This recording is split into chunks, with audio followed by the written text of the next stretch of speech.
घर में 5 जगहें जहाँ शयातीन रहते हैं उनसे मुहतात रहीं। हमारे घरों में कई ऐसी जगहें हैं जहाँ शयातीन छुप कर रहते हैं। इन जगहों को साफ रखना और उन पर तवज्जो देना जरूरी है। आज हम आपको बताएंगे 5 ऐसी जगहों के बारे में जहाँ शयातीन का असर ज्यादा होता है और उनसे बचने के लिए आपको क्या एहतियाती तदाबीर इख्तियार करनी चाहिए। गैर इस्तेमाल शुदा बिस्तर।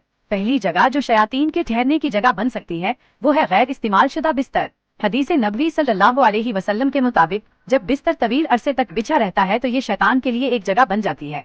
इससे बचने के लिए बिस्तर को हमेशा लपेट कर रखें और इस पर कुरान पढ़ा हुआ पानी छिड़के। बाथरूम।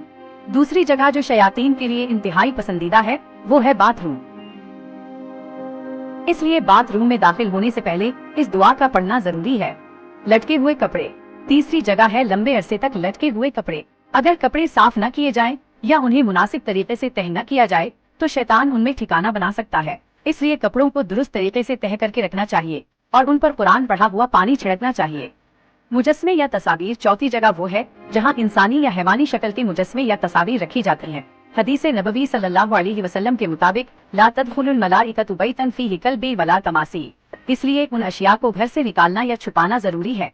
चूल्हा या आग जलाने की जगह। पांचवी जगह जहाँ शयातीन का असर होता है वो है चूल्हा या आग जलाने की जगह।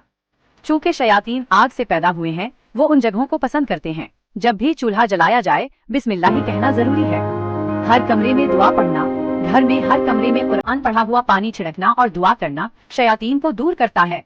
ये एक बेहतरीन तरीका है ताकि शैतान का असर ना हो। घर की सफाई। आखिरकार घर की सफाई और उसकी इस्लामी तालीमात के मुताबिक सफाई जरूरी है ताकि घर में शयातीन का असर ना हो। अल्लाह हमें और आपको उनसे महफूज रखे, आमीन। अगर आप अपने घर को साफ रखते हैं और इस्लामी तालीमात के मुताबिक चलते हैं तो इंशाअल्लाह शयातीन का असर कम हो जाएगा। अल्लाह हमें अपनी हिदायत दे और हमारे घरों को शयातीन के शर से महफूज रखे, आमीन। मजीद वीडियोस के लिए बराह करम लाइक, सब्सक्राइब और कमेंट्स करें।